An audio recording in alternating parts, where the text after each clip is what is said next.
Hello friend, welcome back to my channel.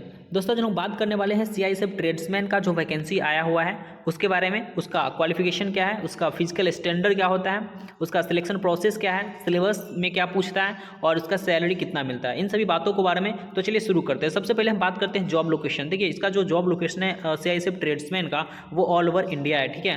और इसका total post का बात करते हैं तो देखिए 787 टोटल पोस्ट है, 787, ठीक है। उसके बाद हम बात करते हैं इसका जो मतलब स्टार्ट हो चुका है वो 21 नवंबर से फॉर्म भरा रहा है और लास्ट डेट का बात करते हैं तो 20 दिसंबर इसका लास्ट डेट है, ठीक है। और अगर हम बात करें फ़ी के बारे में, एप्लीकेशन फ़ी के बारे में, तो देखिए यहाँ पे जनरल ओबीसी और ईडब्ल्यूएस का 100 रुपीज़ है और एससी एसटी फीमेल कैंडिडेट के लिए 0 रुपीज़ है, ठीक है। उसके बाद हम नेक्स्ट स्लाइड में चलते हैं और देखते हैं। देखिए, इसका जो जॉब लोकेशन होता है ऑल ओवर इंडिया।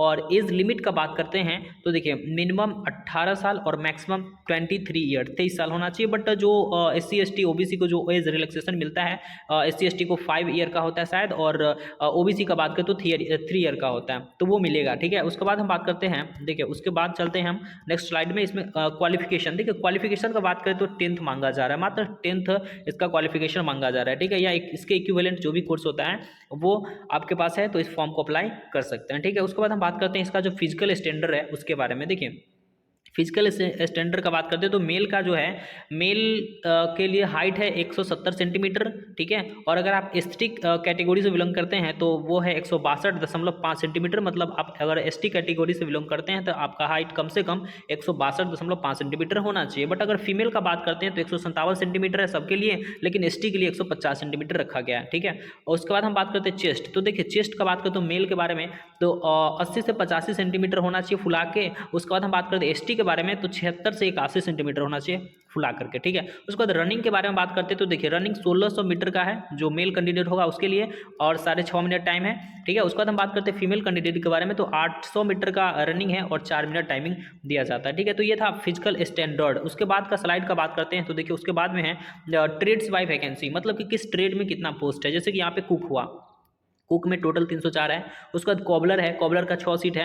और टेलर का बात करें तो 27 है। बार्बर का बात करें तो 102 है ना। वाशरमैन हुआ 18। उसके बाद स्वीपर का तो 199 पोस्ट है। पेंटर का बात करते हो तो 1 पोस्ट है मात्र। मेसन का बात करें तो 12 पोस्ट है।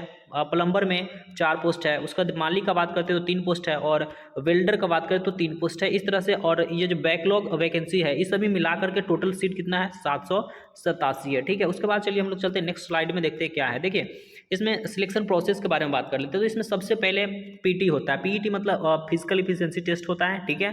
इस एग्जाम से पहले सबसे पहला स्टेज। उसके बाद डॉक्यूमेंट वेरिफिकेशन होता है। उसके बाद ट्रेड टेस्ट होता है, ठीक है। ट्रेड टेस्ट क्या होता है इसके बारे में थोड़ा सा जान लेते हैं। देखिए, ट्रेड टेस्ट का अगर बात करते हैं तो जैसे कि आप मान लीजिए कुक से फॉर्म डालें, ठीक है। कुक में जैसे कि ये हुआ ये चावल रोटी है ना, एग वे मतलब एग हुआ, फिश हुआ, ये सभी आपको बनाने आना चाहिए। मतलब कुक में जो भी होता है उससे रिलेटेड कुछ भी पूछ सकता है, मतलब वहाँ पे बनवा के देख सकता है आपसे, ठीक है। उसके बाद हम बात करते हैं ये क्या होता है, कॉबलर। कॉबलर का बात करते हैं तो जो भी कॉबलर का काम होता है ना, पॉलिशिंग ऑफ शूज़, मतलब ये सब आपको आना चाहिए, जो भी उसका टॉप काम होता है, मतलब कि।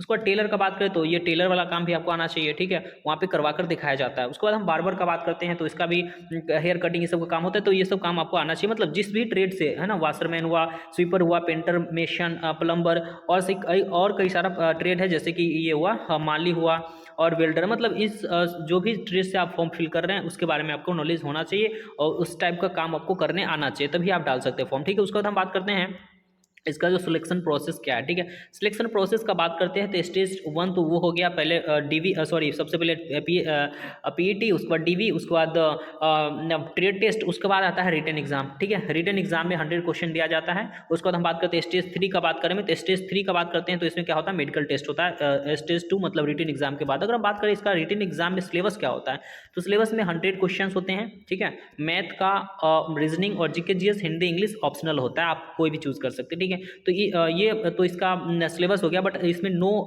नेगेटिव मार्किंग होता है, मतलब इसमें कोई भी नेगेटिव मार्क्स नहीं, मतलब नेगेटिव मार्किंग नहीं होता है, ठीक है। अगर बात करें इसमें हम कि अगर आप SC ST और OBC है तो आपको 33% मिनिमम मार्क्स लाना पड़ता है ना। और अगर बात करें आप अगर UR है, EWS है, एक्स सर्विसमैन है, तो आपको कम से कम 35% मार्क्स इसमें से लाना होता है। इसमें निगेटिव मार्क्स नहीं होता है ना, इसमें निगेटिव मार्किंग का जो झंझट होता है वो खत्म होता है। ठीक है, उसके बाद हम बात करते हैं इसका सैलरी के बारे में। तो देखिए सैलरी जो होता है 21,700 से 69,121, वही लगभग 30,000 के राउंड में आपका फर्स्ट सैलरी स्टार्ट होता है। ठीक है, तो ये था CISF ट्रेड्समैन का भर्ती का जो भी बारे में प्रोसेस था वो। तो चलिए हम लोग मिलते हैं अगले वीडियो में, जब तक के लिए जय हिंद एंड टेक केयर।